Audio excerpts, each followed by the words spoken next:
Another interesting test that we're going to carry out on the channel this week, guys. We're jumping into the hypercars for a big test on an interesting race. Now I know it's Wednesday. Wednesday's usually assigned for the live events. I am still on holiday. I'm actually flying back today, so tomorrow when I land I'm going to get straight onto Test Drive Unlimited. I'm going to get together the live weekly event. Obviously at the time of recording I don't know what's coming out, so we'll cover that all off in tomorrow's video. Stay tuned for that update, guys. We will jump into the live weekly event on Thursday. But today we're going to, like we mentioned, stick in the hypercar category and carry on with the tests. Some of the challenges or the tests that we have been doing on Test Drive Unlimited is how we can improve some of the lap times. Today we're going to do the hypercar category, starting off in the Porsche 918. And the test is going to be carried out on the Champions Parade, the 3.1 mile 100% asphalt race hypercar category, 750 to 850 RP. So we know we're not going to be OP in terms of power, but it's a hypercar. It's still going to be fantastically quick. Now, jumping into the 918, I was a bit ambitious, let's just say that one. We know that this one has an issue with the battery pack, especially when the RP is lowered down. This race in particular, I was kind of hopeful that there's enough braking zones that we could recover enough of the battery pack to still set some good lap times in it. Managing to get through the first few sections of this one, clearing the AI, where we know already the AI tend to jump on top of us. Lots of crashes happen in the early parts of this race. We can see that Joe Munoz has passed us in the Chiron, so we're going to have to try and race relatively cleanly, although we do smash up the back of her, to try and get past and set a clean lap time in the 918. As clean as we can be. Unfortunately we have had a smash to start things off, but we'll let that slide for now. Having a few screen tears here, it's not their game, guys. Like I mentioned in yesterday's video, it is the recording software, it's OBS. I don't know why it's happening. I am trying to get to the bottom of it, so please bear with me. The game itself, I'm not getting those screen tears as often as I previously was. Managing to play about with the graphics settings has kind of fixed all of that for the most part.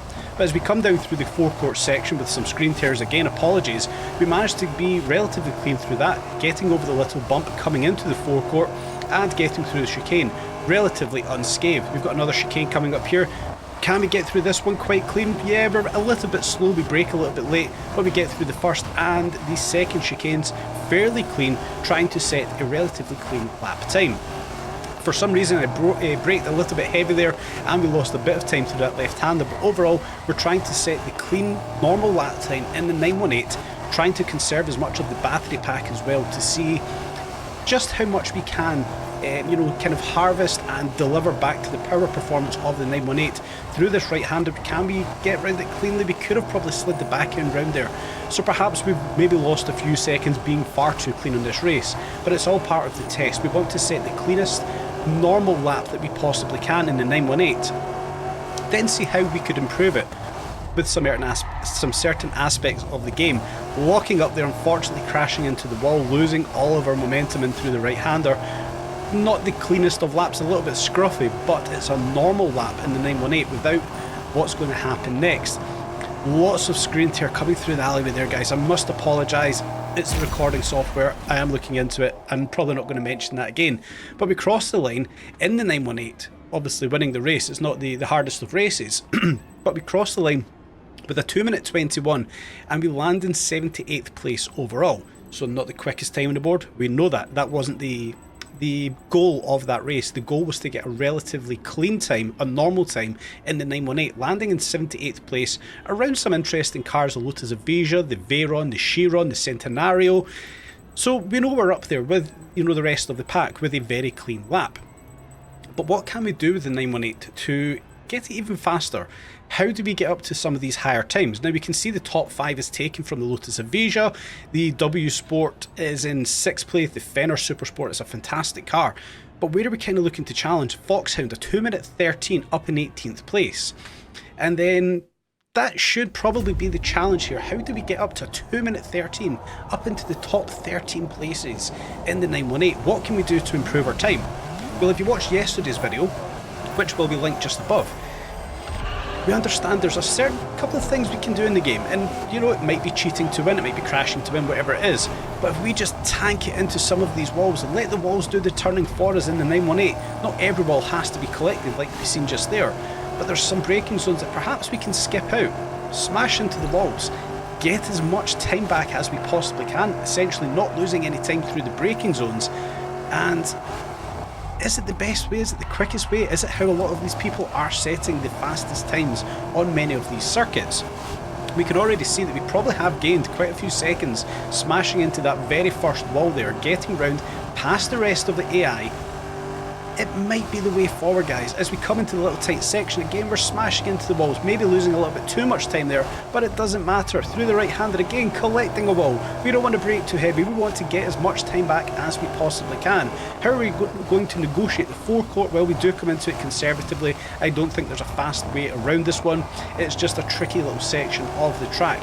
But again, we'll get the power down here through the double left-handers. Can we carry a bit more speed than we did previously? You bet your bottom dollar we can. In through the chicane. Can we do anything with this one? Again, braking a little earlier, but getting a better lane through the chicane number 1, through chicane 2, take out that wall, just keep the foot to the floor, carry as much speed as we can, in through the left-hander, again collecting that wall, not wasting any times with braking. Right-hander, collect the wall, not wasting any time once again with all these braking zones, guys. And it does seem like on this track specifically, we're going to gain so much time without braking, just collecting a lot of these walls. Right-hand hairpin here, but it's almost a hairpin. We do brake for that one. I don't see a point in extending that corner to take out the wall. In through this right-hander again, just tap on that wall. It doesn't matter about our braking zones. We're trying to gather as much time as we possibly can. Now, the 918, the battery pack is going to be a bit of an issue here. We do require braking to obviously regenerate the battery pack here. Smashing into those walls isn't going to harvest any any battery pack.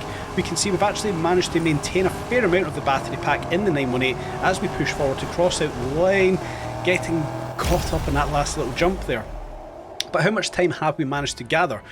We've managed to shoot up to 22nd place with a 2 minute 14, not quite achieving the time of Foxhound in the other 918, which was a 2 minute 13. We're about 1.7 seconds off of that number.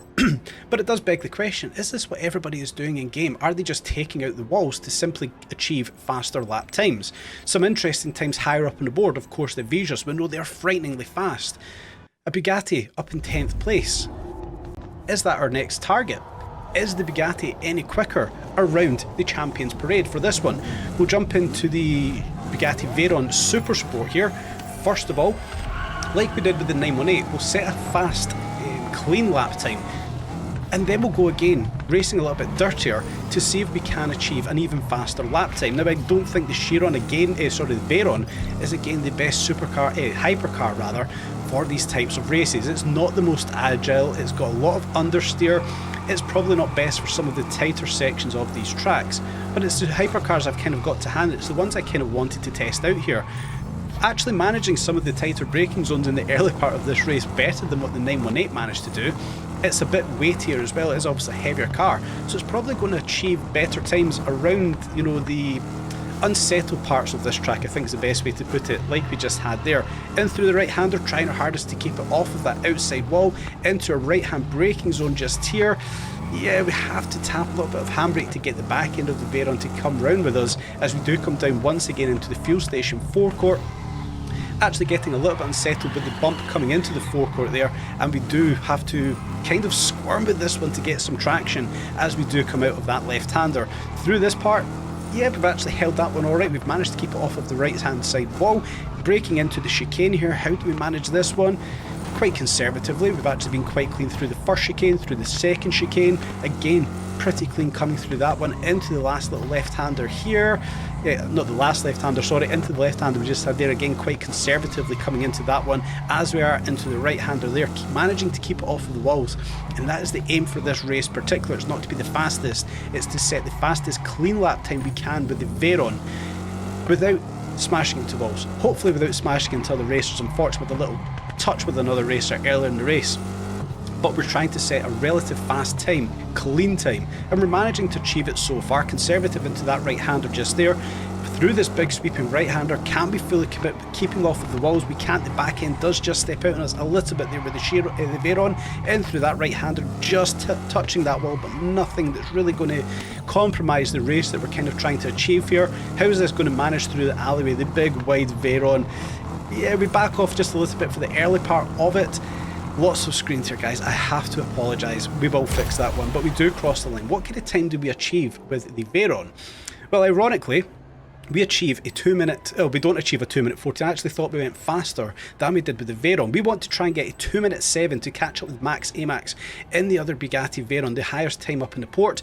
Vortex with a 2 minute and 12. So we've got to try and make up a couple of seconds here with the Veyron to try and set one of these competitive times and figure out, is this what the vast majority of players are doing? I do suspect that is the case. If it is, that's fine, you know, it's not cheating, let's be honest. The walls are there for a reason to be used, and if that's the way people want to do it, that's perfectly fine. We'll launch the Veyron offline again, but this time out, we won't be concentrating on those braking zones. We will thunder this one into turn 1, smash off of that wall. Turn number 2, smash off of that wall again. It's very unnatural for me to do these things, but it's actually been quite a fun little test. Not something I'm going to continue doing, it's not in my nature to race this way, but it has been a fun little test smashing into these walls to see how much time we can gather. The hypercar category, actually, it's not a bad shout doing it into that turn there, smashing into the hotel, something I tend to try and keep away from as much as possible. Back down the alleyway again, we can see the Chiron, the weight of the Veyron, sorry, is actually keeping this thing planted to the ground as much as we can. Through the right-hander, again taking that wall much faster than what we managed to do with the 918 a little earlier. Through the right-hander again, slap this thing off the wall, drop it down a gear, launch it out of the corner. We're making up a hell of a lot of time, it does feel so far with the Veyron. Coming out of the fuel station, lots of screen tear, throw it out of that left-hander, in through the double left-handers here again. Can we commit as much as we can? Yes, we certainly can. The back end just getting a bit unsettled with the Veyron, but we're doing alright so far. In through the next series of chicanes, left-hander just touching that outside building there. In through the next chicane, smashing into that wall. It doesn't matter, we're coming up to another one. Guess what happens? We smash into another wall, and it does feel like we're making up tons of time, just cancelling out those braking zones. We're not losing time under the braking zones. We are losing time, of course, smashing into the walls, but if we can downshift quick enough, get the power back down there, the chances are we're negating the time we lose through the braking zones and making it back up just by bouncing off some of these walls. It's an interesting test, but like I mentioned, guys, it's not something I personally am going to be doing all too much. It's just not in my nature. I don't actually enjoy it that much. It's a fun test, but it's not something I want to do time and time again. I want to try and pick the optimal braking zones, the optimal apex turns, the optimal racing lines. But it's a fun test. Why the hell not? We're just about to finish this one off with the Veyron. Let's get through the alleyway. Can we get through this one a little bit cleaner? Yeah, we can. Again, no surprise, screen tear for absolutely no reason via the recording, but we'll cross the line, get very unsettled to cross the line there, finishing off the 4th race it was for today's video. And we do manage to achieve a 2 minute 12.73, so we do manage to make up those 2 seconds, not quite matching up with Maggie Armex's 2 minute 7, but we do sit on the back, just on the back of Vortex, 2 minute 12.70. We're a 2 minute 12.73, so 300th of a second off the back of that one. So it does make you think, guys, is the fastest way to complete some of these races over on Ibiza simply just to smash off of the walls? I don't doubt that the likes of Asayun, you know, GR Pikuvis, another one, we see these guys time and time again. They're always up there on the leaderboard. They're fantastically fast racers. I'm not calling out a lot of people in game, but it does make you beg a question, you know, what kind of racing are a lot of people doing in game to achieve some of these lap times? Let me know what you thought of today's content, guys. Leave a little thumbs up, like it, subscribe, tap on the bell, leave a little comment, guys. It will help feed that YouTube algorithm. Stay tuned tomorrow for the weekly live event, a day later than usual, guys. I hope you've enjoyed today's video. Stay tuned for more updates on Test Drive Unlimited Solar Crown.